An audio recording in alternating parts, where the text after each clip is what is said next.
ప్రతిదీ మేము అందుబాటులో ఉండడము, అందుబాటులో లేకపోవడం అయితే అది నాన్ కోఆపరేషన్ అనుకోవచ్చు. When we are cooperation then very is matter of arrest. చాలా సింపుల్ కేసులు అండి అవి. ఆన్లైన్లో ఏవో పోస్టులు పెట్టారు, ట్విట్టర్లో పోస్టులు పెట్టారు, ఫేస్బుక్లో పోస్టులు పెట్టారని చెప్పేసి అని పెట్టారు. అసలు ఏం పోస్టులు ఏంటి అనేది మాకు ఓన్లీ ఇంకో విషయం నేను ప్రజలందరికీ చెప్పాలనుకుంటున్నాను కూడా, ఏదైనా నోటీస్ వచ్చినప్పుడు దానికి ఎన్క్లోజర్ కంపల్సరీగా పెట్టాలి. చాలామంది అది పెట్టకుండా ఇస్తున్నారు. నోటీస్ అంటే ఓన్లీ ఒక నోటీస్ పేపర్, 1 పేపర్ ఇవ్వడం కాదు. పేపర్తో పాటు క్రైమ్ నెంబర్ ఏదైతే ఉందో క్రైమ్కి సంబంధించిన ఎఫ్ఐఆర్ ఇవ్వాలి, కంప్లైంట్ కాపీ ఇవ్వాలి. దానికి సంబంధించినవి ఇచ్చినప్పుడు వాళ్ళు కాల్ ఫర్ నోటీస్ అడుగుతారు. ఎందుకంటే ఇప్పుడు ఒక అక్యూజర్ వస్తారు, అసలు ఏం కేసు పెట్టారు ఏంటని బేసిక్ అతనికే తెలియకుండా ఏం ఆన్సర్ చేస్తాడు?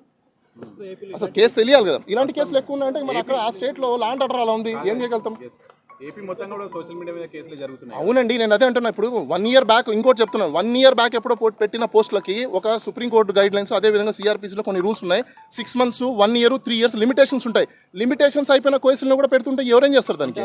అది కోర్టులో ఛాలెంజ్ చేస్తాం.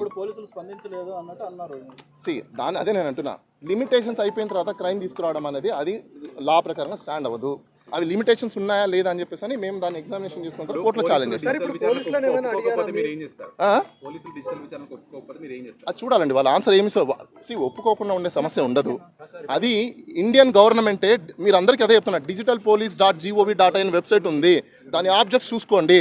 డిజిటల్ పోలీసింగ్ అంటే అర్థము కొన్ని ఇలాంటి కేసెస్లో ఊరికి అనవసరమైన స్టేట్ ఎక్స్చెకర్ని వేస్ట్ చేయకుండా, డబ్బుల్ని వేస్ట్ చేయకుండా, ఇలాంటి టైంని వేస్ట్ చేయకుండా, ప్రజల యొక్క టైంని కూడా సేవ్ చేసుకుంటూ, ఇన్వెస్టిగేషన్కి వాళ్ళకి కూడా టైం సేవ్ చేసుకుంటూ దీన్ని యూటిలైజ్ చేసుకోమని చెప్పేసి డిజిటల్ పోలీసింగ్ అనేది వచ్చింది. దాన్ని యూటిలైజ్ చేసుకోమని మేము అడుగుతున్నాం, అంతే.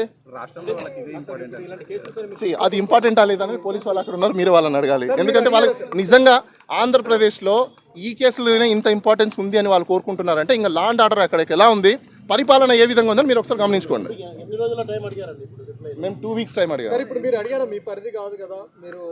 అవన్నీ ఒకటి, ఇప్పుడు వాళ్ళైతే మా దగ్గరికి ఇన్సైడ్ రాలేదు, సో కాబట్టి మేము దాని గురించి పెద్దగా వరి అవ్వాల్సిన అవసరం లేదు. సో అది